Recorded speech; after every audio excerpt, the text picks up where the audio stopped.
It's what we feel like, though, when we're talking about shadow.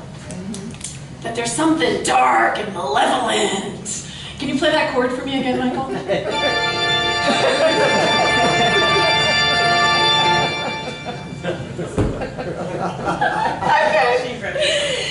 This show is so 80s that it just kills me sometimes, right? We hear that, though, in our head, right? That doom, that organ music when we start talking about the parts of ourselves that make us a little uncomfortable. I found this image, which I loved. There's Christine with the phantom disappearing into the depths. And that's what happens when we actually are willing to explore the shadow. We are stepping into the depths of who we are, the foundation of our understanding of who we are in the world. And that can be a little scary to actually engage with that. So if you remember the last time I was here speaking about peace in the midst, I brought this image in and I talked about how our intentionality and our spirituality is that we are, through our spiritual practice, through our understanding of principle, we are building this lighthouse that is us, that we are this beacon of light, we are the thing itself. And the more we practice and the more attention we pay, the stronger and more powerful that lighthouse becomes. Look at that dude just hanging out there on the railing as the storm surges all around him.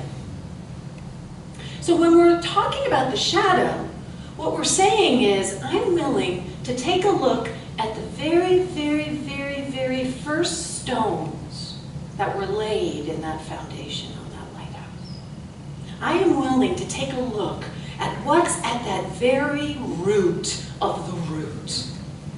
Some of this you have no memory of whatsoever.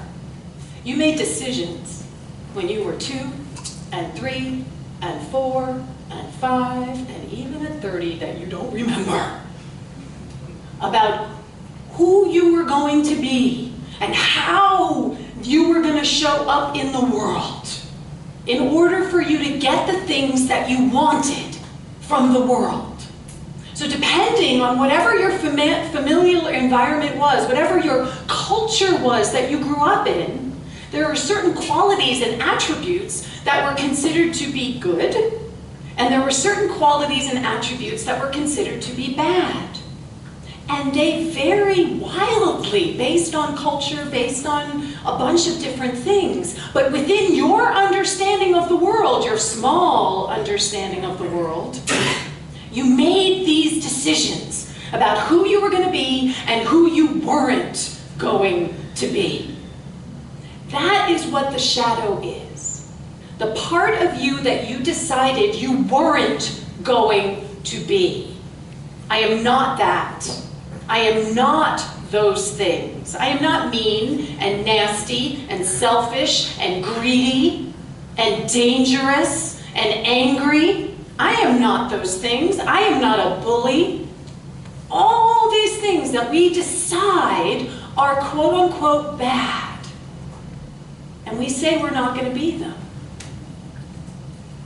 So it's the Jewish holidays that have been going on. Yesterday was Yom Kippur, and Rosh Hashanah was the week before, so L'Shana Tova, may it be a sweet year for all of us as we celebrate the Jewish New Year. And that time between Rosh Hashanah and Yom Kippur is considered to be the holiest 10 days of the Jewish calendar. Those 10 days between the beginning of the new year and when Yom Kippur ends. And Yom Kippur is often called the Day of Atonement.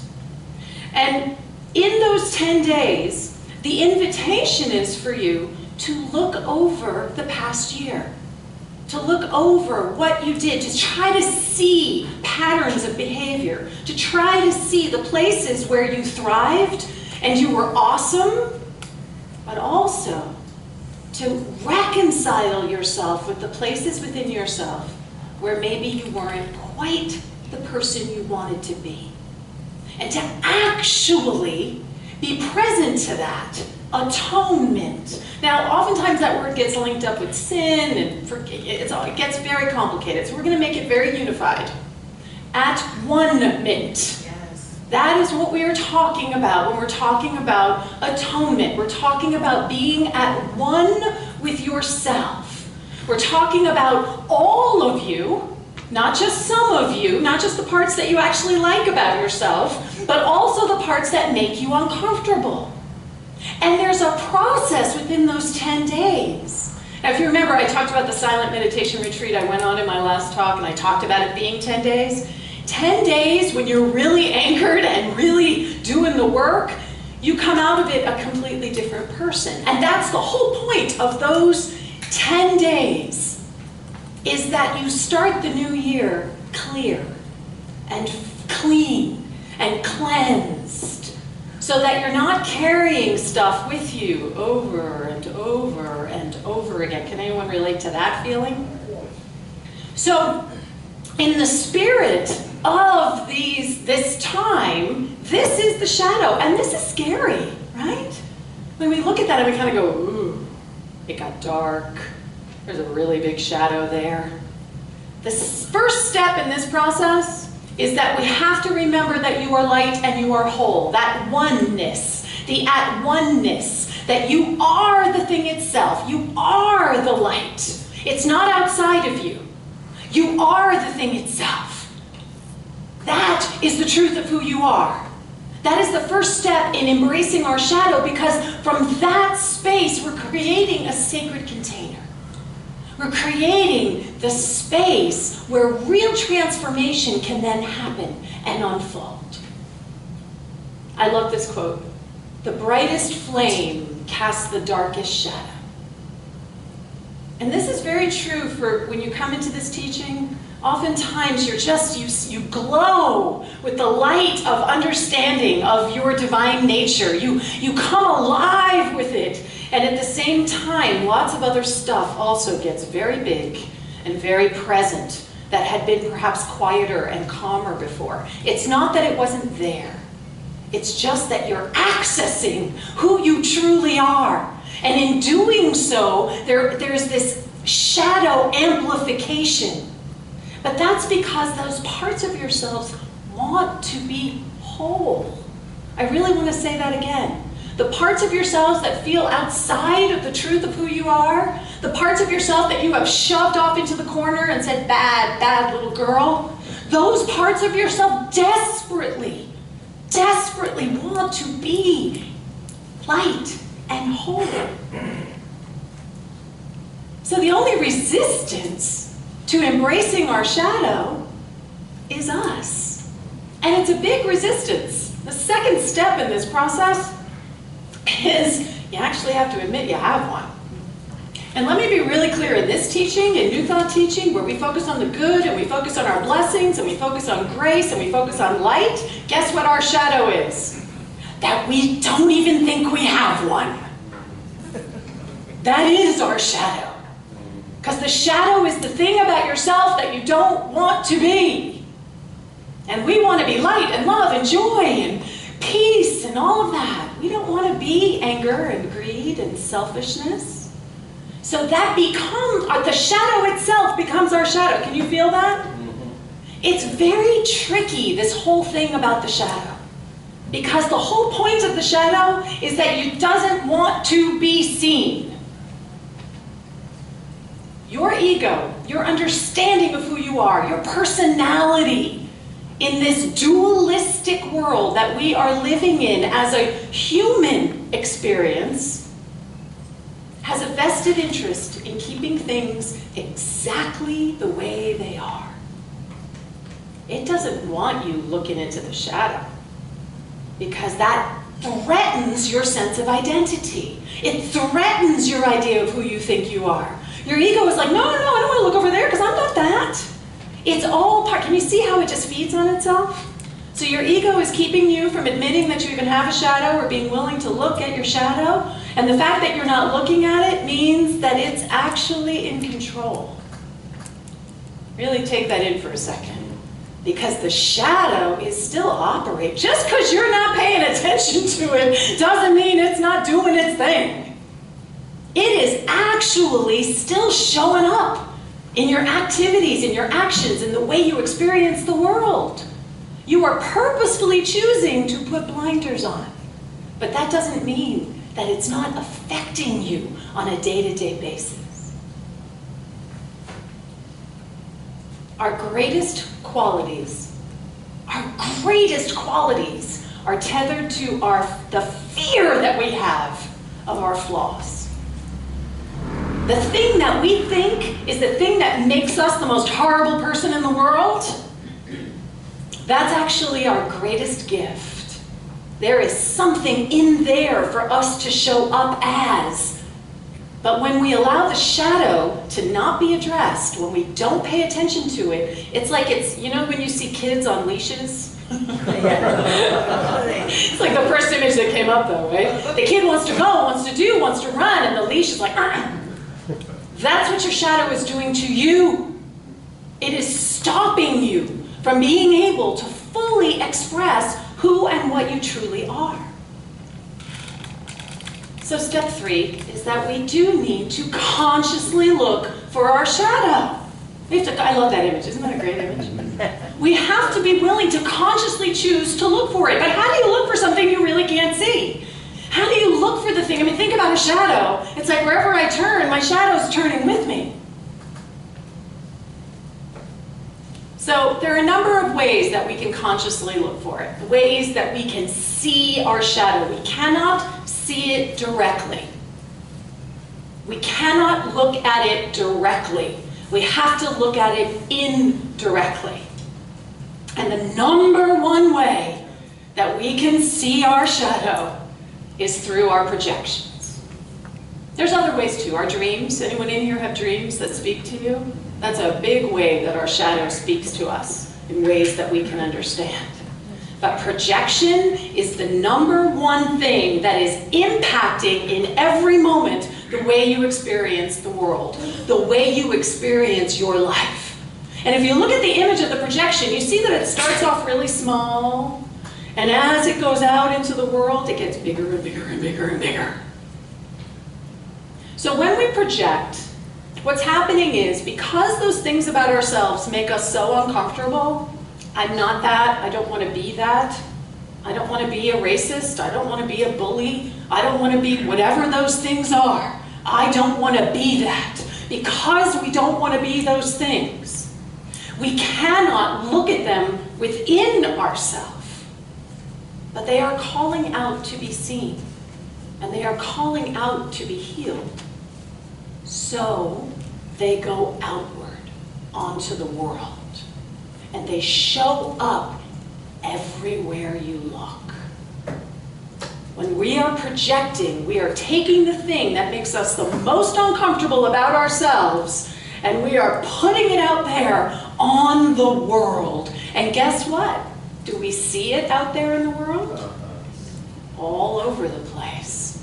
We see it everywhere. When we don't take responsibility for what is ours, we're just sort of spewing it out there on the world, and we're seeing it everywhere we look, and it's always out there. It's always somebody else. It's never ours.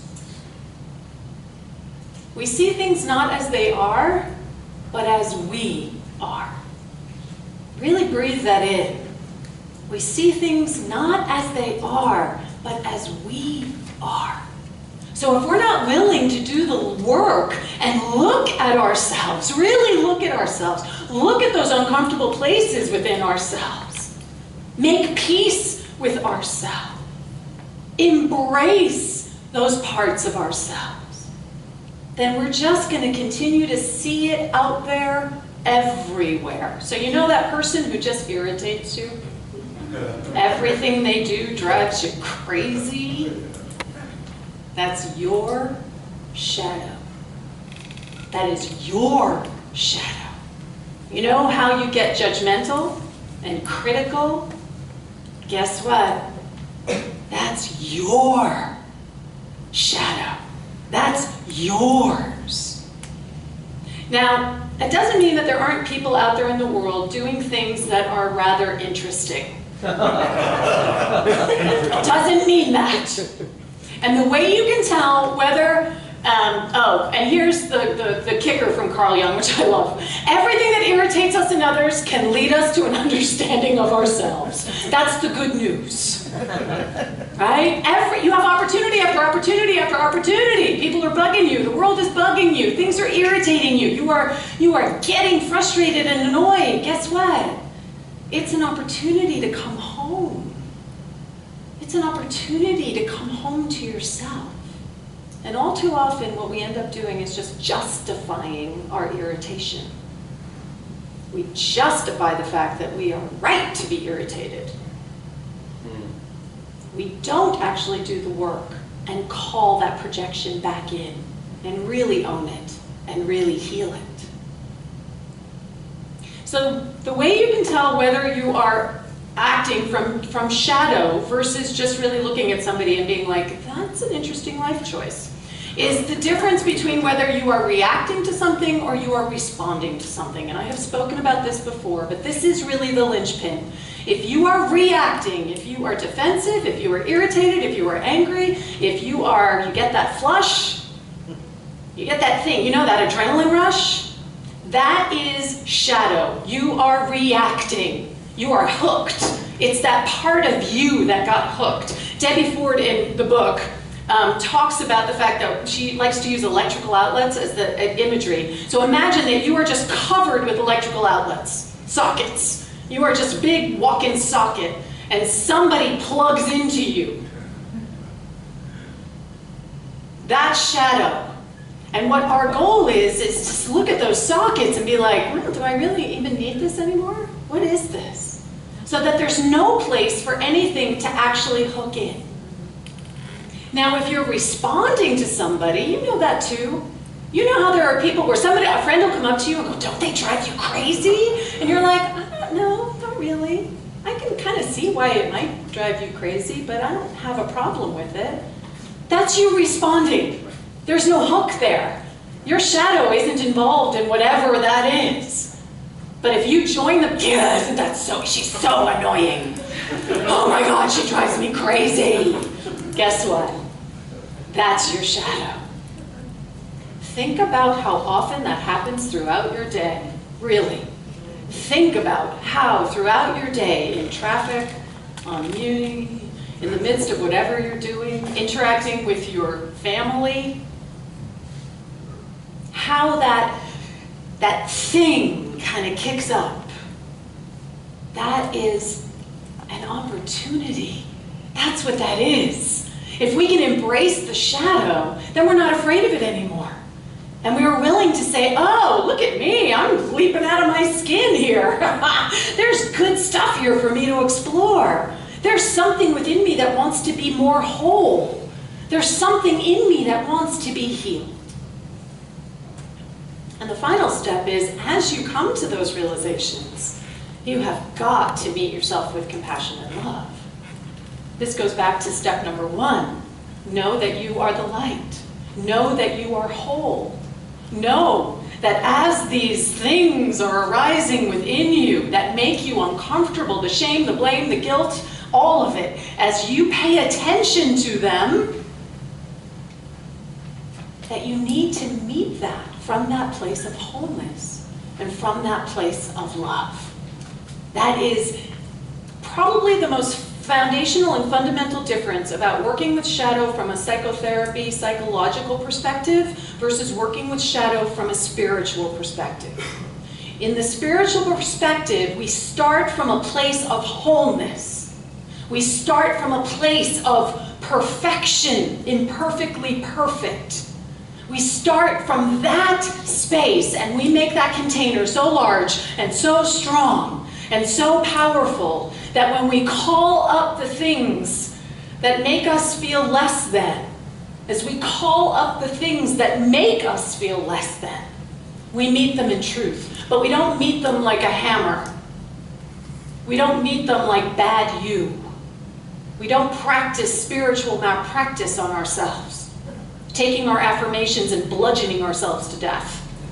What we do is we take it in grace and compassion and love. This is a process of integration, folks, and this is not an intellectual pursuit. Can you feel that?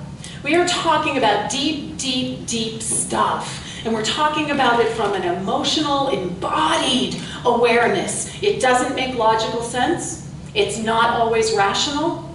But the process is a complete open invitation to be that container of love for yourself.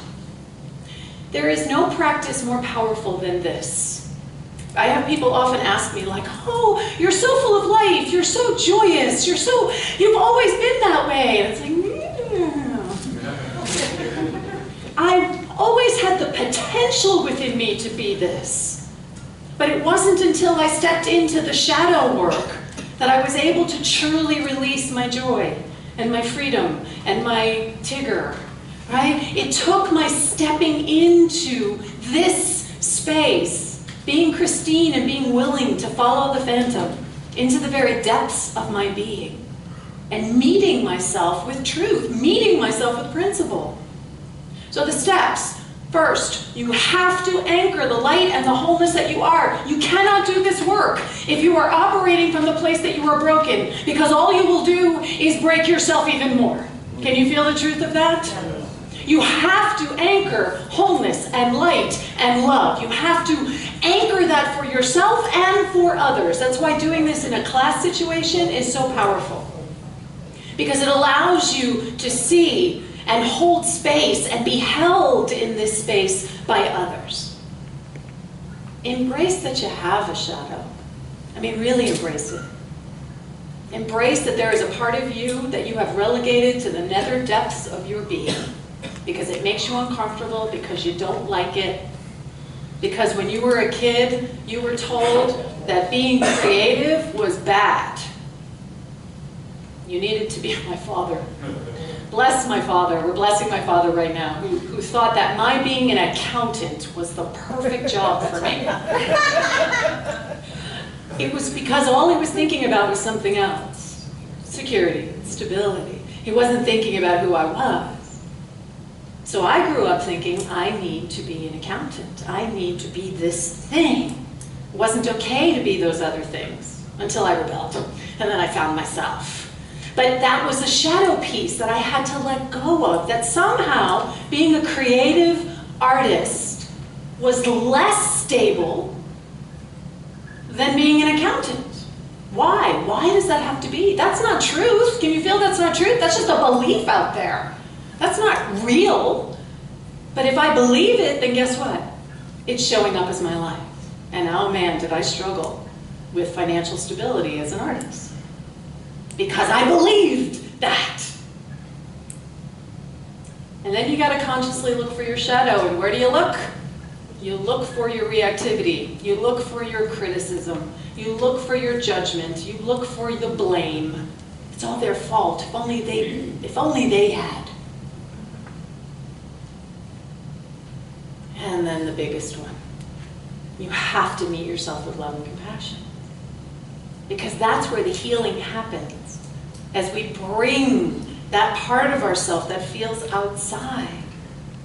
This is where you get to be your own answered prayer. You, as the beacon of light, as the being that knows truth, that knows that you actually are the light itself, gets to hold that part of you that feels separate and outside of that light. And in that process, transformation happens. Change happens in a heartbeat. In a heartbeat. Your vision will become clear only when you look into your heart. This is heart work. This is real listening work. That's the beauty of it. That's why I love it. You get to swim with your deepest self, who looks outside dreams. So he's talking about projection. When we project outside, we're looking outside for all the things that are wrong. And what we end up is living into an illusion. It's a dream. It's not real, because we are only seeing the world as we are. Who looks inside awakens. awakens into the very truth of who we are. And all those things that are calling you, all that love and light and joy and beauty and harmony and grace and abundance and overflow that you are calling into your life. When we meet the shadow, you get to find the parts of yourself that are actually going to help you do it, be it. You're hiding them away. Don't hide them away. Bring them into the light of day. I'm going to close with Rumi's quote because I love it. Both light and shadow are the dance of love. There is no good or bad. There is just what you have decided is so. You have arbitrarily placed parts of yourself into hell and elevated other parts of yourself into heaven. What if you just were? What if you just opened yourself to the isness that is? What if you just allowed yourself to truly be whole, fully whole, not cutting yourself off because of some decision you made when you were 3, or some decision your parents made, or some decision this country's culture made? Don't abdicate your own responsibility in your capacity to truly heal yourself. You are the architect of your own experience. And if you are willing to walk straight through and dance as love with both the light and the shadow within you, then wholeness just blossoms as your very life. So let's take this into meditation.